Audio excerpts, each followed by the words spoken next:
प्रारब्ध के सभी दर्शकों को मेरा नमस्कार। मेरे साथ हैं आज भिखू मात्रे, मुंबई चड्डॉन नायक साहब। सर बहुत-बहुत स्वागत है आपका। जय श्री राम। जय श्री राम। जी। सर बधाई हो बहुत-बहुत। मुंबई निकली असुरों के हाथ से, अधर्मियों के हाथ से। बिल्कुल। और हाँ, और खासकर जो जिसने मुंबई को चलाने का, बनाने का ठेका ले रखा था, बीएमसी, शायद उसकी कुछ सफाई हुई है। मुंबई वो शहर है सर और दर्शकों, जो नेहरू के काल में भी जिसने पूरे भारत का एंटरप्रेन्योरशिप का, सोशलिज्म पॉलिसीज के माध्यम से पूरे भारत का गला घोंट रखा था। बहुत सारे औद्योगिक शहर बर्बाद किए इन कम्युनिस्टों ने और कांग्रेसियों ने मिलकर। तब भी मुंबई ने पूरे भारत के लोगों को, बिहार के लोगों को, उत्तर प्रदेश के लोगों को अपनी आप को जिंदा रख के, क्योंकि वहां पे एंटरप्रेन्योरशिप थी, वहां टाटास थे, वहां पे 40 से पहले आप देखेंगे बहुत सारा मतलब एंटरप्रेन्योरियल जो हमारा आज हमें दिखता है, पूरा भारत की स्टार्टअप है, ये सारा कार्य मुंबई में चलता रहा। मुंबई ने इस काम को कभी रोका नहीं। कुछ भी हुआ, यहां तक कि भारत को बनाने का जो 47 के बाद में एक प्लान था, जो कि हमारे जेआरडी टाटा साहब और उनके साथ में कई लोगों ने मिलकर बनाया था, नेहरू के सामने प्रस्तुत भी किया था। नेहरू ने फिर साइड कर दिया। उस प्लान का नाम भी द बॉम्बे प्लान था। उसके कुछ हिस्से में हमें आज मिल जाते हैं। भारत को बनाने के लिए बॉम्बे में लोग एकदम आतुर थे और उन्होंने यह एंटरप्रेन्योरियल स्पिरिट कभी नहीं छोड़ी। कर्म करते रहे, जूझते रहे, और फिर भी जो शहर मुंबई होना चाहिए था वह ना हो पाया, जो हमें दिखता है या जो हमें दुनिया में हम जब कंपेयर करते हैं। बहुत बड़ा कारण था उसकी जो म्युनिसिपल कॉर्पोरेशन थी, बीएमसी, जिसको हम बृहन मुंबई कॉर्पोरेशन कहते हैं। आज चुनाव हुआ है, आज वो वाकई में हिंदूवादी लोगों, राष्ट्रवादी लोगों के हाथ में आई है। तो भिखू मात्रे सर, चूंकि आप मुंबई चडॉन हैं, तो ये परिवर्तन तो आपसे बेहतर मैं तो नहीं बता पाऊंगा। सर क्या था शहर, क्या होना चाहिए था और क्या हो गया, पहले तो इस पर बात करें सर। सबसे पहली चीज, मुंबई म्युनिसिपल कॉर्पोरेशन जिसे बीएमसी करके हम लोग बोलते हैं, इसका सबसे बड़ा पॉलिटिशियंस के लिए इंपॉर्टेंस ये रहा है कि इसका बजट 74,000 करोड़ है। आज की तारीख में 74,000 करोड़ का बजट रखने वाली ये मुंबई म्युनिसिपल कॉर्पोरेशन, जिसे municipal corporation of greater Mumbai, ये उसका एक्चुअल नाम है, जिसको शॉर्ट फॉर्म में हम लोग बीएमसी बोलते हैं। अभी आप सोच सकते हैं कि ऐसी कॉर्पोरेशन पे हक जमा के बैठना किसी भी पॉलिटिशियन के लिए कितना इंपॉर्टेंट होगा, या किसी भी पॉलिटिकल पार्टी के लिए कितना इंपॉर्टेंट होगा। और 30 साल से ये बीएमसी, ये ठाकरे परिवार के हाथ में रही है। अब देखिए, ये जो मेयर की जो पोस्ट हम लोग बोलते हैं, ये मेयर की पोस्ट तो एक वैसे ही सेरिमोनियल पोस्ट है, उसके हाथ में ज्यादा कोई डिसीजंस वगैरह तो कुछ होते नहीं है। लेकिन सबसे इंपॉर्टेंट होती है वो है म्युनिसिपल कॉर्पोरेशन में स्टैंडिंग कमिटी, जिसे स्थायी समिति करके बोला जाता है, स्टैंडिंग कमिटी। वो कमिटी जो आपके हर प्रोजेक्ट के ऊपर, नए नए जो प्रकल्प आते हैं उनके ऊपर फैसले लेती है। और फिर आप सोच सकते हैं कि वहां पे कितना ज्यादा पैसे का खेल होता रहेगा। अब मुंबई और ठाणे म्युनिसिपल कॉर्पोरेशन की स्टडी करने के लिए एक कमिटी बहुत पहले बिठाई गई थी। It was somewhere in 1990s और समथिंग, मुझे एग्जैक्टली ईयर अभी याद नहीं, 90s या 2000 में ये कभी तो थी। वो कमेटी का जब रिपोर्ट आया था, एक आईएएस ऑफिसर का रिपोर्ट था, उसमें यह बोला गया था कि जो टेंडर प्राइस होती है उसमें से 40%, अराउंड 40% ये बांटने में जाता है। तो आप सोच सकते हो, कमीशन।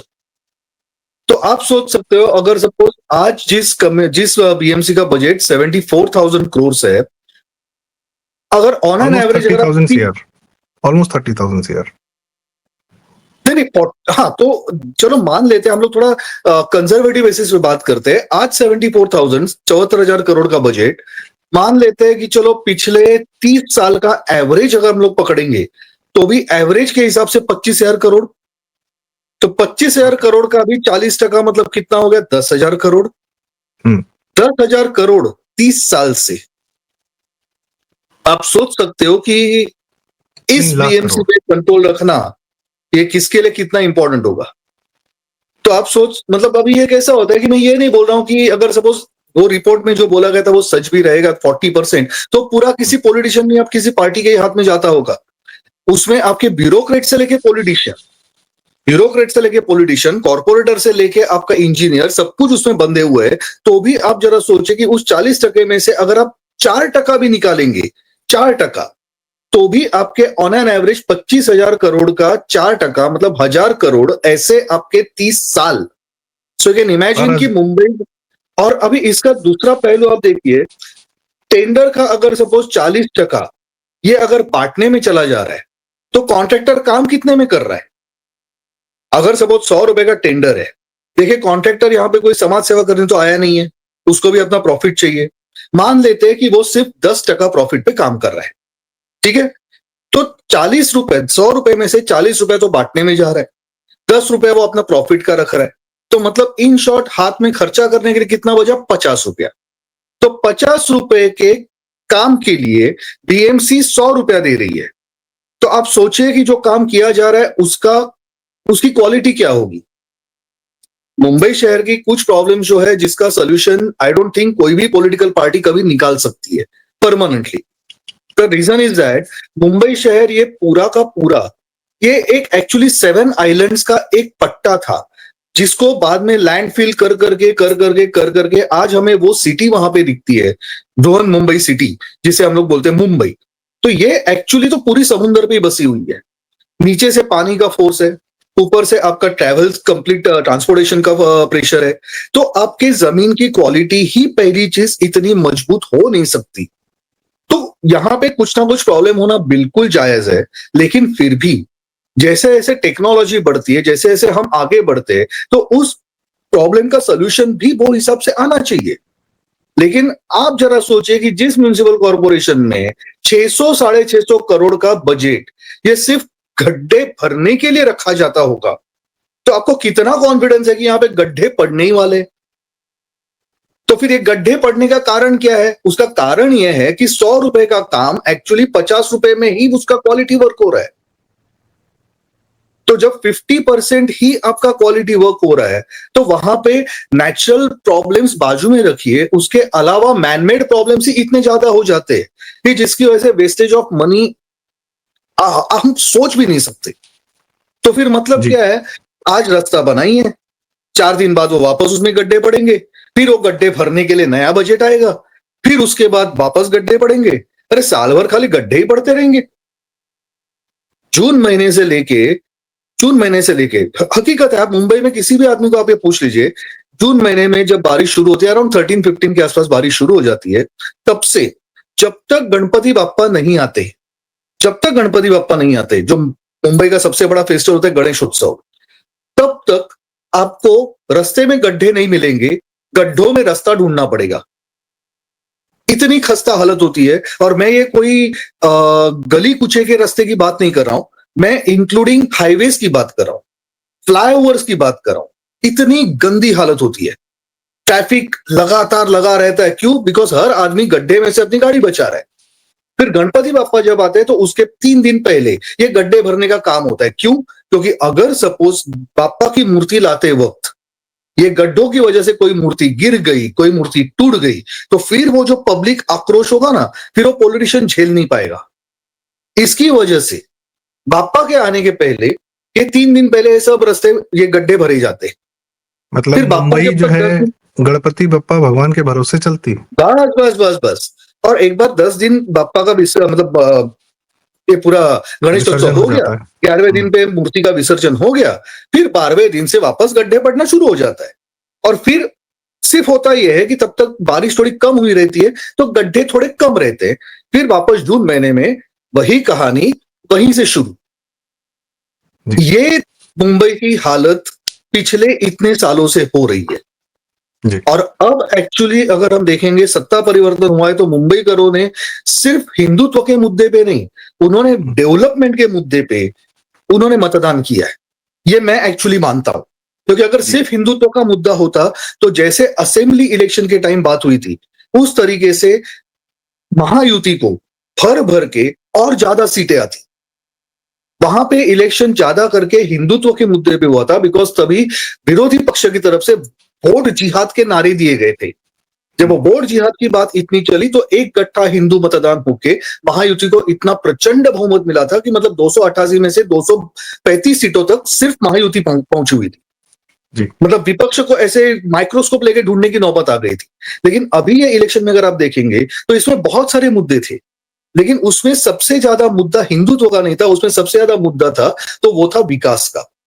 इस बार महायुति को जो वोट मिला है वो पूरी तरह से विकास के बेसिस पे ज्यादा मिला है, बिकॉज इतने 2017 इलेक्शन के बाद 22 में महापालिका बर्खास्त होनी चाहिए थी और वापस इलेक्शन होने चाहिए थे, लेकिन फिर वहां पे फिर डिलिमिटेशन का प्रॉब्लम था, उसके बाद फिर रिजर्वेशंस का मैटर था, तो सुप्रीम कोर्ट जाओ, ये कोर्ट जाओ, वो कोर्ट जाओ, उसमें जाते जाते 3 साल चले गए।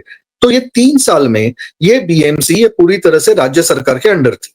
तो राज्य सरकार की तरफ से जो प्रशासक वहां पे नियुक्त किया गया था उनके अंडर बीएमसी थी, मतलब इन शॉर्ट उसे राज्य सरकार ही चलाती थी। राज्य सरकार ने पिछले 2.5 साल में, बिकॉज पहले 2.5 साल तो उद्धव साहब ने मतदाताओं के पीठ में खंजर भोग के कांग्रेस और एनसीपी के साथ मिलकर सत्ता चलाई थी, उसमें 1 साल तो कोविड में निकल गया वगैरह वगैरह। 2.5 साल जब सीएम एकनाथ शिंदे जी थे और देवेंद्र फडणवीस जी डेप्यूटी सीएम थे, वो 2.5 साल में जो मुंबई में काम हुआ, उसके बाद फिर 2029 के इलेक्शन हुए, फिर देवेंद्र जी सीएम बने, एकनाथ जी डेप्यूटी सीएम बने, अजित पवार डेप्यूटी सीएम बने, वो काम कंटिन्यू हुआ। इस दौरान जो आपका कोस्टल रोड का प्रोग्रेस हो गया, जिस तरीके से मेट्रो आगे बढ़ी, जिस तरीके से धारावी पुनर्वसन योजना आगे बढ़ी, जिस तरीके से बाकी रस्तों का काम होने लगा, तो ये जो काम होते हुए पब्लिक ने देखा, उस बेसिस पे अब इन्होंने पूरे 5 साल ये महायुति के हाथ में अब बीएमसी भी दी हुई है। तो ये एक पब्लिक का एक्चुअली आपको दिया हुआ फेंका हुआ चैलेंज है कि बॉस आप डबल इंजन सरकार की बात करते हो, हमने आपको ट्रिपल इंजन सरकार दी है। केंद्र में भी आपकी सरकार है, राज्य में भी आपकी सरकार है, लो मुंबई भी आपके हाथ में थी। अब किसी सरकार का किसी पॉलिटिकल मुद्दे पे एक दूसरे के साथ टांग खींचना अब अलाउड नहीं है। अब आप ये नहीं बोल सकते कि हम ये करना चाहते थे लेकिन सरकार ने, ये पार्टी ने करने नहीं दिया। अब सब जगह आपकी सत्ता है और ये अब इस महायुति के सामने बहुत बड़ा चैलेंज है। ड्रेनेज के प्रॉब्लम से लेके आपके पाइपलाइंस तक और रस्तों के प्रॉब्लम से लेके आपके रास्ते के लाइट्स तक, इतना सब कुछ अब महायुति सरकार को ये 5 साल में सुधार के दिखाना है। जी सर, जो नितिन गडकरी जी पूरे देश में रास्ते बना रहे हैं, हाईवेज बना रहे हैं, एक्सप्रेसवेज बना रहे हैं, सारी चीजें बना रहे हैं। मैं जानता हूं कई लोगों को जो गाड़ी से उत्तर प्रदेश से निकलते हैं, वो पूरा देश घूमते हैं और जब महाराष्ट्र में आते हैं तो उनका एक्सपीरियंस बहुत, मतलब इवन देन मुंबई का भी सब लोग अपना एक्सपीरियंस बहुत अच्छा नहीं बताते हैं। तो जो आप बता रहे कारण वही दिख रहे हैं। मैं चूंकि खुद वेस्ट वाटर ट्रीटमेंट के सेक्टर में काम करता हूँ, सीवरेज ट्रीटमेंट का, तो मुझे मैं मुंबई 1-2 बार आया। मैं वहाँ पे कुछ इंस्टीट्यूट्स हैं जहाँ पे मेरी टेक्नोलॉजिकली बात हो रही थी, आईटी में, नीरी में, इत्यादि इत्यादि। तो मुझे बड़ा सरप्राइज हुआ कि मुंबई में आज तक कोई एसटीपी नहीं था, सीवरेज ट्रीटमेंट प्लांट नहीं था। पहली बार जब देवेंद्र फडणवीस जी की सरकार आई है तब उन्होंने पहला सीवरेज ट्रीटमेंट प्लांट बनाया मुंबई में। नहीं तो सारा गंदा पानी सीधे समंदर में, इसीलिए बीच पे बदबू आती है। एग्जैक्टली। हाँ, तो ये जो अनुभव थे ये बड़े खराब अनुभव थे और जाहिर सी बात है अवैध अतिक्रमण वहां पे बहुत ज्यादा हुआ होगा।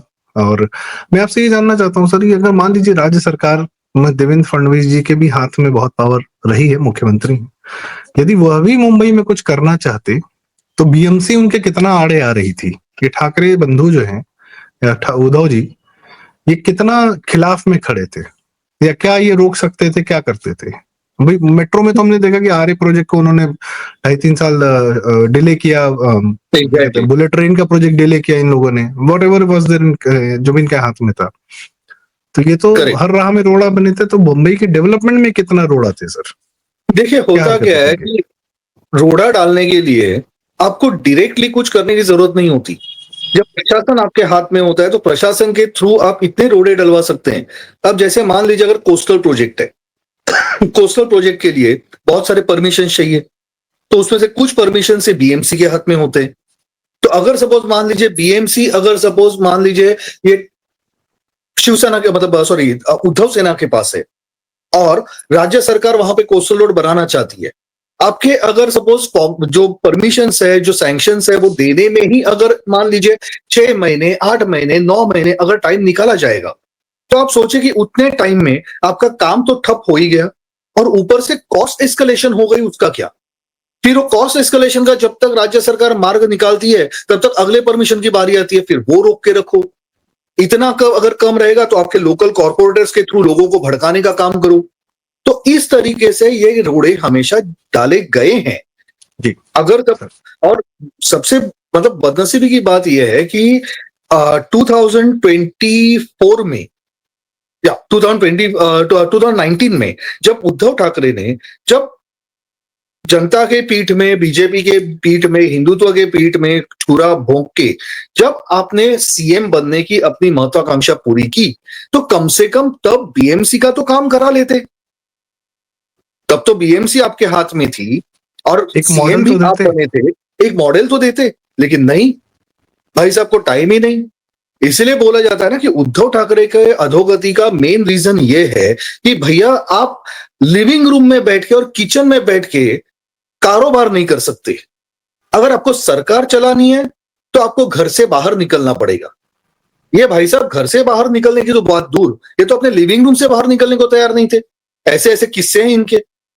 कोविड के सर पूरे एक साल में कोविड के पूरे एक साल में भाई साहब का सीएमओ में विजिट 2 बार हुआ है, ऑन रिकॉर्ड है। तो ऐसे अगर आप काम करोगे तो कैसे चलेगा? तो जब आपके हाथ में आप सीएम भी हो, आपके हाथ में राज्य सरकार भी है, आपके हाथ में बीएमसी भी है, तो एटलीस्ट 2019 नवंबर 2019 से लेके जब तक आप सीएम से नहीं मतलब आपको निकाला गया, तब तक 2.5 साल में कुछ तो करके दिखा दे।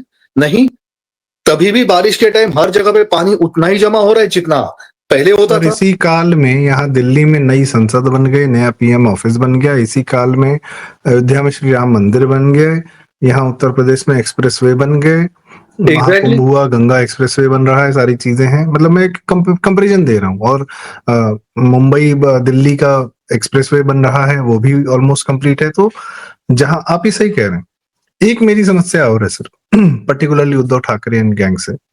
हमने टिस की रिपोर्ट देखी जो बड़ी एक शॉकिंग थी कि टिस से आ रही है ये रिपोर्ट, बिकॉज टिस कि वामपंथियों का एकदम आखिरी किला है वो। गढ़। तो उनको वामपंथियों का इस्लामिकों के साथ क्या गठजोड़ होता है हमें पता है, पर वामपंथी भी अब ये कह रहे हैं कि अरे यार मुंबई में मुस्लिम पॉपुलेशन बहुत ज्यादा बढ़ गई है, बढ़ती जा रही है। कुछ इलाके तो उन्हीं के हैं। उद्धव ठाकरे के जितना वोट है, जितनी सीटें मिली हैं, आई बिलीव कि it is a Hindu Muslim thing, और उसको पूरा मुसलमान ने एक तरफा वोट दिया उद्धव ठाकरे के। करेक्ट। तो उद्धव ठाकरे के हाथ में तो बीएमसी सर जैसा बता रहे 30 साल से थी। तो ये मुस्लिम पॉपुलेशन भी इन्हीं लोगों ने मुंबई में बसाई, क्योंकि इतना जो percentage of graph of growth है मुस्लिम्स का, वो नॉर्मल पैदा होने से नहीं हो सकता। बाहर से लाए हुए लोग हैं, बसाए हुए लोग हैं, रोहिंग्या बांग्लादेश हम देख रहे हैं लगातार हो रहा है। तो ये शिवसेना के होते हुए उद्धव ठाकरे प्री एकनाथ शिंदे एपिसोड के भी इन्होंने क्या मुंबई में मुसलमान पॉपुलेशन बसाई, और क्या मुंबई के इस खस्ता, क्योंकि सर एक ना, मैं पूरा भारत में कोई राज्य सरकार उठा लीजिए, कोई केंद्र सरकार उठा लीजिए, या कोई देश उठा लीजिए, पाकिस्तान, बांग्लादेश, सीरिया, अफगानिस्तान, कुछ उठा लीजिए, जहां पे पॉपुलेशन जितनी ज्यादा है वहां डेवलपमेंट उतना कम है, वहां उतना तोड़ फोड़ ज्यादा है, वहां उस जगह की मतलब अच्छे खासे जगह को की वाट लगा देना जो है इनका, ये इनकी कर सकते हैं ये। पाकिस्तान एक बहुत रिच जगह थी जब वो पंजाब था, जब वो हिंदू बहुल था। बांग्लादेश जो बंगाल है, ढाका है, कोलकाता है, बहुत रिच था। अंग्रेज आए वहां पर, लूटने वहीं आए थे क्योंकि रिच था। इनकी पॉपुलेशन बढ़ती गई, वो जगह की वाट लगती गई। मुंबई में सर इनकी जनसंख्या क्या कहती है? ये मुंबई की वाट लगने में इनका भी बहुत बड़ा रोल है कि नहीं है? क्योंकि लुटेरे तो ऐसा ये है भी ना थे, अंडरवर्ल्ड और इत्यादि इत्यादि, इन लोगों ने तो पूरा कब्जा कर रखा था जी। संदीप जी, और कैसा है अब उसका कि क्या होगा सर? उस जनसंख्या का क्या होगा? क्या मुंबई में अवैध अतिक्रमण जो इन लोगों ने किया, क्या उस पर बुलडोजर चलेगा? क्या इन लोगों को बाहर करने का प्रयास किया जाएगा? जी सर। सर यही चीज मैं अभी आपने जो बुलडोजर चलाने की बात की, मैं वही बात कर रहा था कि देखिए, एकनाथ शिंदे जी ने जब विद्रोह करके शिवसेना अपने हाथ में ली, क्योंकि एक्चुअल शिवसेना की आइडेंटिटी ये हिंदुत्ववादी थी, और उस हिंदुत्व से बैकस्टैबिंग करके उसके पीठ में खंजर भोग के, जब अपनी पर्सनल महत्वाकांक्षा पूरी करने के लिए उद्धव ठाकरे जी ने जब ये कांग्रेस और एनसीपी के साथ हाथ मिलाया, शरद पवार के साथ हाथ मिलाया, उसके बाद से उनको खुद को ये पता था कि कितना भी बोलो, कितना भी बाला साहेब ठाकरे जी का नाम लो, इवन जब एकनाथ शिंदे जी अलग नहीं हुए थे, मैं तब की भी बात कर रहा हूं, हर राजनेता को पब्लिक पल्स तो ये पहले समझ में आ जाती है। आपका वोटर ये आज तक हमेशा से कट्टर हिंदू रहा है। बाला साहेब ठाकरे जी ने हमेशा हिंदुत्व की बात करके, स्पेशली राम मंदिर के टाइम, जब 1992 में जब ये बाबरी मस्जिद का जब ढांचा गिराया गया था, और बाला साहेब ठाकरे ने ये क्लेम किया था कि हाँ, अगर लोग बोलते हैं कि मेरे शिवसैनिक शामिल थे तो मुझे उस बात का फक्र है। एक्चुअली रिकॉर्ड्स के हिसाब से देखा है तो कोई शिवसैनिक उसमें शामिल नहीं था, ये बातें बाद में बाहर निकली, लेकिन फिर भी पूरे देश से लोग आए थे, यह तय। हाँ, ज्यादा यूपी और इधर के लोग थे, लेकिन देश से लोग आए थे। शिवसैनिक कोई नहीं थे, ये एक्चुअली बात बाद में बाहर निकली, सब रिकॉर्ड्स के साथ बाहर आई, बट लेकिन फिर भी उस आदमी में इतने गट से बोलने के कि हाँ, अगर मेरे शिवसैनिकों ने तोड़ा है तो मुझे उन पे फक्र है। तो इतना बोलने वाला भी राजनेता पूरे भारत में और कोई नहीं था। उन्होंने एक बात और कही थी सर, अगर शिवसैनिक नहीं है तो मुझे फिर इस बात की शर्म है। हाँ, तो ये जो चीज है कि बेसिकली जो हिंदुत्व का नारा देके आपने लोगों में हिंदुत्व जगाया, जिसके वजह से लोगों ने आपको सपोर्ट किया, आपने जब वही विचारधारा को बाजू में रखकर सिर्फ सत्ता की लालच में अगर आपने किसी दूसरे कांग्रेस जैसे पार्टी से अगर हाथ मिलाया, तो एक राजनेता के तौर पे उद्धव ठाकरे जी को भी ये समझ में आ चुका था कि अब पब्लिक पल्स मेरे अगेंस्ट है। तो अब जो हार्डकोर हिंदूज है, एकनाथ शिंदे जी अगर बगावत नहीं भी करते तो भी अगले इलेक्शन में पूरे के पूरे हिंदू जिन्होंने पहले इधर शिवसेना को वोट किया था, वो बिल्कुल नहीं करते। एकनाथ शिंदे जी की पॉपुलैरिटी इसलिए बढ़ी बिकॉज उन्होंने हिम्मत दिखाई और ये मुंह पे बोला मैं हिंदुत्व के लिए अलग हो रहा हूं, जबकि मुझे कोई प्रॉमिस नहीं दिया गया कि मैं सीएम बनूंगा कि नहीं बनूंगा, लेकिन मैं हिंदुत्व की आइडियोलॉजी के लिए इनके साथ नहीं रहना चाहता। तो ये वहां पे उनको जो पब्लिक ने सपोर्ट दिया वो बाद में आया, लेकिन पब्लिक उद्धव ठाकरे जी के अगेंस्ट पहले भी हो चुकी थी, ये बात का उनको अंदाजा था। और अब हिंदुत्व का कार्ड ये उद्धव ठाकरे के हाथ से निकल के पूरी तरह से अब बीजेपी के हाथ में आ चुका है, ये भी उनको अंदाजा था। तो उनका अपीजमेंट पॉलिटिक्स ये 2019 में शुरू हुआ। तो आपने जैसे कहा कि इतने साल से जो अतिक्रमण हो रहे हैं, इतने साल से जो बांग्लादेशी रोहिंग्यास यहाँ पे आके बस रहे हैं, यहाँ की डेमोग्राफी चेंज हो रही है, उद्धव ठाकरे ने उसके तरफ क्या जानबूझ के नजरअंदाजी की? नहीं। तभी जो नजरअंदाजी की गई थी वो राजनीति के हिसाब से नहीं थी, तब वो वोट बैंक के हिसाब से नहीं थी। अब अगर सपोज मान लीजिए कल के इलेक्शन में उद्धव ठाकरे अगर जीतते, टीएमसी उनके हाथ में आती, और इसके बाद जो कॉम्पोजिशन, डेमोग्राफिक कॉम्पोजिशन चेंज होते रहता और जो अनधिकृत बस्तियां बसती रहती, तब मैं बोलता कि अब ये आदमी जानबूझ के अपनी वोट बैंक बढ़ाने के लिए ये कर रहा है। लेकिन 2019 के पहले वो नहीं था। तो तब वो किसकी वजह से था? That was pure lack of administration and corruption.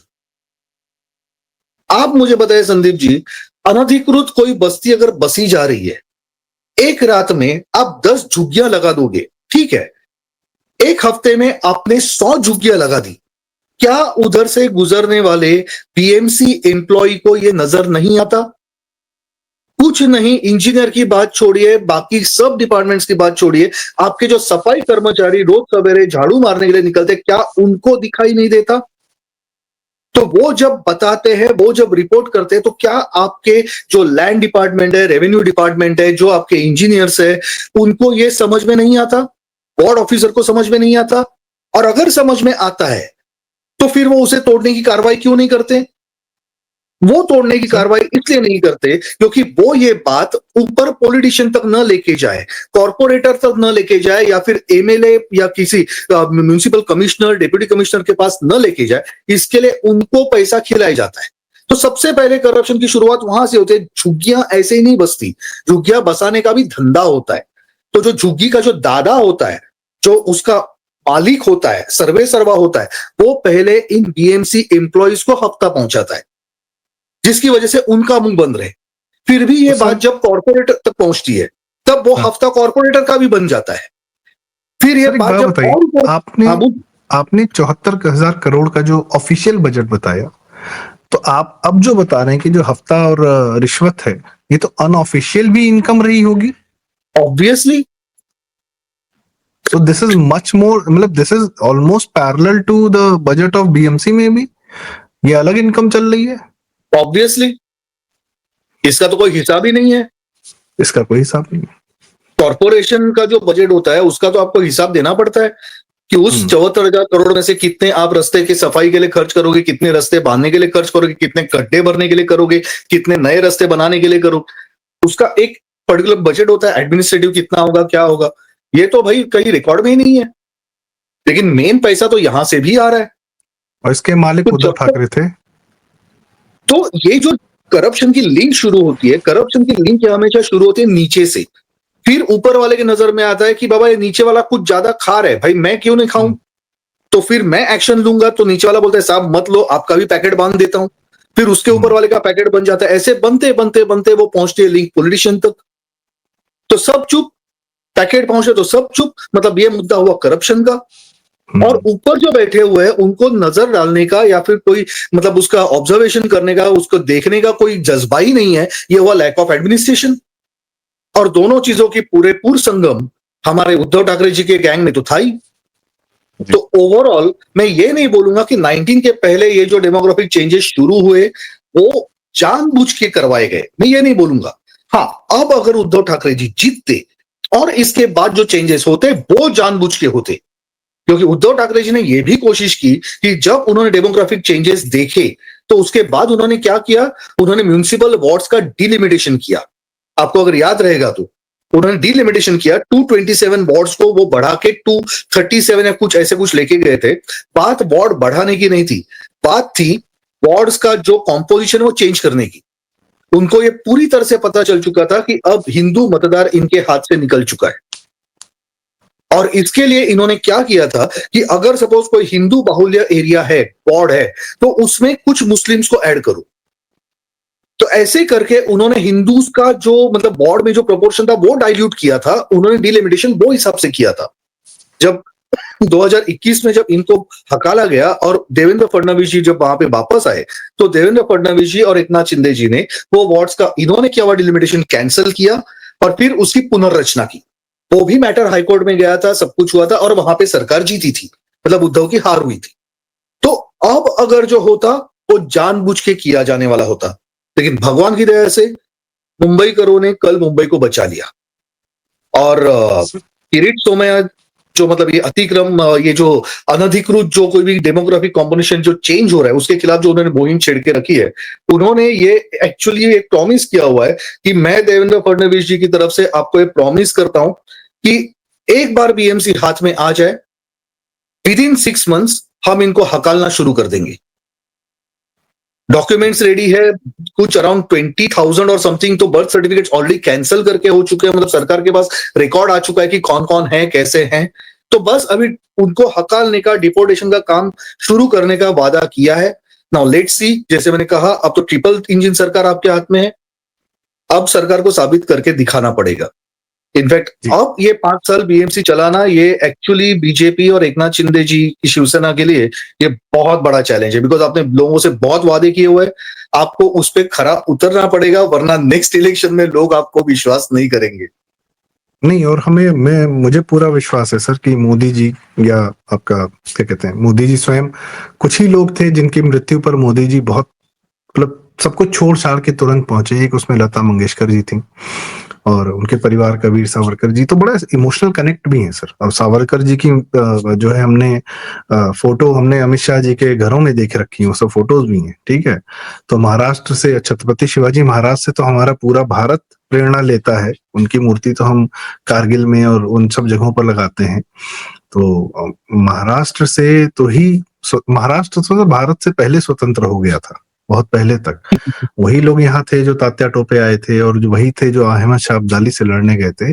उनकी जो कर्म भूमि है मुंबई, उसका अब जो हाथ में आई है सर, वो जाहिर सी बात है, मुझे नहीं लगता कि ये लोग उसको थोड़ा भी अब दाएं बाएं जाने देंगे। 47 से जो मुंबई तड़प रही थी, जो उसके साथ किया गया, कुकर्म किया गया, जो व्यभिचार किया गया, वह अब समाप्त होने का समय आ गया है। असुरों का, अधर्मियों का बाहर जाना, मलेच्छों का बहुत आवश्यक है, वो हमें लगता है लोग करेंगे। और प्रेरणा तो हमारे छत्रपति शिवाजी महाराज है, उन्होंने जब सब भगा दिया सबको, तो इनकी भी आवश्यकता है। और डेवलपमेंट Correct. मॉडल तो हम मोदी जी का देखते हैं सर, मतलब it's amazing the kind of vision he has. Sanjeev Sanyal ji हैं, पीएम इकोनॉमिक एडवाइजर हैं, वो जब जाते हैं मुंबई के बारे में बात करते हैं। So I think now they have, आपने कहा चैलेंज है, मुझे लगता है उन लोगों ने इस अपॉर्चुनिटी के रूप में लेंगे वो, एंड लेट्स लेना ही चाहिए, लेना ही चाहिए। जी। और अटल सेतु बना है, सारी चीजें हैं, फिर गडकरी जी भी हैं, सब संघ भी है। होता क्या है ना, होता ऐसा है संदीप जी, ये जो बड़े बड़े इंफ्रास्ट्रक्चर प्रोजेक्ट है, ये लोगों को दिखाने के लिए, उनको अपना क्वालिटी सर्टिफिकेट देने के लिए काम आते हैं। लेकिन आप सिर्फ इन प्रोजेक्ट्स के सहारे लोगों को बांध के नहीं रख सकते। इसके लिए आपको लोगों के दरवाजे तक, उनके घर तक वो विकास को पहुंचाना पड़ेगा। अब अटल सेतु है, कोस्टल रोड है, ये सबका डेफिनेटली बहुत ज्यादा फायदा हुआ है। मुंबई का infrastructure you can say 180 degree नहीं, अश्विनी भिड़े जी हैं, ऑब्वियसली मेट्रो का काम है। मेट्रो में जैसे एक आम आदमी को सहूलियत मिल रही है, मेट्रो की वजह से एक आम आदमी को समझ में आ रहा है कि विकास कैसा होता है और उसका फायदा एक आम आदमी को कैसे होता है। अटल सेतु और कोस्टल रोड एक आम आदमी को, जो लोअर मिडिल क्लास में है, जो मिडिल क्लास में है, उनको उसका बेनिफिट नहीं दिखाई देगा, बिकॉज वो रोज उधर ट्रैवल नहीं कर रहा है। उसको वो बेनिफिट कब दिखेगा? जब बारिश में उसके घर के बाहर पानी जमा होना बंद होगा। जब वेस्टर्न एक्सप्रेसवे पर आदमी पहुंचेगा तो उसका वहां पहुंचने का जो है रास्ता वो ठीक होगा। एकदम उसके घर में जो पानी आ रहा है वो एकदम शुद्ध पानी होगा, कहीं भी गलती से भी उसमें वाटर कंटेमिनेशन नहीं होगा। जब उसके हर पर्टिकुलर मोहल्ले में एक छोटा सा एक क्लिनिक होगा गवर्नमेंट की तरफ से, कि जहां पे वो सस्ते में अच्छा इलाज कर सके, तब उसको वो महसूस होगा। तो अटल बिहारी वाजपेयी गवर्नमेंट ने जो गलती की थी, मोदी सरकार वो नहीं कर रही है। मैं सच बोल रहा हूं। लोग मुझे बीजेपी का समर्थक बोलते हैं, डेफिनेटली मैं बीजेपी का समर्थक हूं, उससे ज्यादा मैं मोदी जी और अमित शाह जी का समर्थक हूं। लेकिन मैं समर्थक मतलब ब्लाइंड समर्थक नहीं हूं। जहां पे गलतियां मैं बोलता हूं, यू वांट वर्क, या एंड सेकेंडली जहां गलतियां वहां पे वो बताना हमारा काम है। वाजपेयी सरकार ने क्या गलतियां की थी? उन्होंने बहुत आर्थिक रिफॉर्म्स लाए। जितने मोदी सरकार आर्थिक रिफॉर्म्स लाए थे, वैसे ही वाजपेयी सरकार भी लेकर आई थी। इंफ्रास्ट्रक्चर में चेंजेस होना तब एक्चुअली शुरू हुआ, लेकिन फिर भी 5 साल के बाद उनकी सत्ता गई। वो क्यों गई? बिकॉज आम आदमी को इंफ्रास्ट्रक्चर डेवलपमेंट, इकोनॉमिक रिफॉर्म्स, ये बातें समझ में नहीं आती। उसका दिन सवेरे शुरू होता है ट्रेन के लिए भागने से, और रात खत्म होती है कल सवेरे कितने बजे उठना है वो सोचने से। उसे 2 वक्त का खाना चाहिए, उसके बच्चों के लिए एजुकेशन चाहिए, और घर वालों के लिए मेडिकल ट्रीटमेंट चाहिए। उसको ये बेसिक जो नेसेसिटीज है ना, वो गवर्नमेंट से उतना ही एक्सपेक्ट करता है, और वो उन तक नहीं पहुंची थी। और इसीलिए वाजपेयी सरकार की जो रिफॉर्म्स है, लॉन्ग टर्म रिफॉर्म्स है, उनका इकोनॉमिक बेनिफिट ये यूपीए सरकार को पोकट में 2004 से 2008 के बीच में मिला। लेकिन महंगाई पे कंट्रोल नहीं था, लोगों के घर तक वो डेवलपमेंट पहुंच नहीं रही थी। इसकी वजह से आम आदमी का सपोर्ट वाजपेयी सरकार को वापस 2004 में नहीं मिला। बाकी पॉलिटिकल रीजन आप बाजू में रखिए, लेकिन फिर भी एक बात याद रखिए कि मतदान ये लोग ही करते हैं, और उधर उनके पास जो नैरेटिव पहुंचता है, उनकी जो भावनाएं होती है, उसके हिसाब से ही मतदान होता है। मोदी जी ने वो गलतियां नहीं की, उन्होंने इंफ्रास्ट्रक्चर किया, तो एट द सेम टाइम आपके घर तक नल से जल भी पहुंचाया। जनधन योजना, डायरेक्ट बेनिफिट ट्रांसफर, उन्होंने इकोनॉमिक रिफॉर्म्स किए, उन्होंने इकोनॉमिक रिफॉर्म्स किए, बैंकिंग रिफॉर्म्स किए, लेकिन आपके घर में एक शौचालय पहुंचाया, आपके घर में गैस का सिलेंडर पहुंचाया, आपको एक पक्का घर बना के दिया। ये चीजें एक आम आदमी को डायरेक्टली रोज सवेरे से लेकर रात तक 24/7 उसकी नजरों के सामने होती है। जब वो सिलेंडर देखता है ना, वो ये मोदी जी की वजह से। जब वो घर में बैठ के चाय पीता है ना सुकून की, ये बारिश में घर नहीं गिरा, ये मोदी जी की वजह से। तो ये जो हर बार जो उसके दिल से जो दुआ निकलती है, जो आशीर्वाद निकलता है, ये मोदी जी की वजह से है। इसकी वजह से कोई कितने भी कारस्ताने करे, उनका जीतना तय है। ये जो चीज है, आपको भी वही लोग याद रहते हैं जिनके दिए हुए गिफ्ट हम डेली इस्तेमाल करते हैं। किसी ने बर्थडे पे ऐसा सामान दिया जो हम डेली इस्तेमाल करते हैं, तो वो आदमी ध्यान में रहता है। एग्जैक्टली। तो यही चीज अब देवेंद्र फडणवीस जी को, एकनाथ शिंदे जी को ये बीएमसी में रह के करनी पड़ेगी, कि रोज सवेरे आदमी जब उठे तो उसके नजर के सामने कुछ ऐसा होना चाहिए, ये हमें महायुति ने दिया है, जो उसका तो इस एक्सपीरियंस होना तरीके से चाहिए, जो उसका उसका जीवन जीने एक्सपीरियंस का होना अनुभव होना चाहिए जी। और लोगों की एक्सपेक्टेशन बहुत कम होते हैं। घर में स्वच्छ पानी चाहिए, मेरे घर के बाहर पानी जमा नहीं होना चाहिए, बारिश में मैं सवेरे निकलूं तो शाम को टाइम पे घर आ सकूं, मुझे दूसरे दिन सवेरे रात स्टेशन पे निकाल के गुजारने की नौबत नहीं आनी चाहिए। छोटे छोटे सीवर साफ एक्सपेक्टेशन है होने बस। चाहिए, साफ होना बस चाहिए, बस। इतना एक्सपेक्टेशन है, इतना सा दे दो। आप देख लीजिए 2000 अभी कौन सा 2025 का इलेक्शन हुआ, 2030 में जब इलेक्शन आएगा ये 118 नहीं 178 पे अपने खुद के बलबूते पे पहुंचेंगे। भाई सही बात है, जब 25 साल उद्धव ठाकरे या ठाकरे सेना मतलब शिवसेना के हाथ में रही तो 25 साल भाजपा के भी हाथ में रह सकती है, ऐसा क्या है? काम तो करो। आराम से रह सकती है, आराम से रह सकती है। जी। सर बहुत बहुत धन्यवाद, आपने हमें बहुत डिटेल में मुंबई के इंटरनल बताई। एक्चुअली क्या है ना, ये ज्यादा जानना जरूरी है। पॉलिटिकल बातें, इतनी सीट आ गई, ये हो गया, वो हो गया, वो हार गए, जीत गए, दैट्स अनदर थिंग। पर जीवन का जो अनुभव है लोगों का, जो लोग वहां जीते हैं, जो वहां अनुभव करते हैं, वह जानना कि बीएमसी क्या है एक्चुअली में, बीएमसी लोगों की जिंदगी पे कैसे असर डालती थी, वह जानना बड़ा आवश्यक था।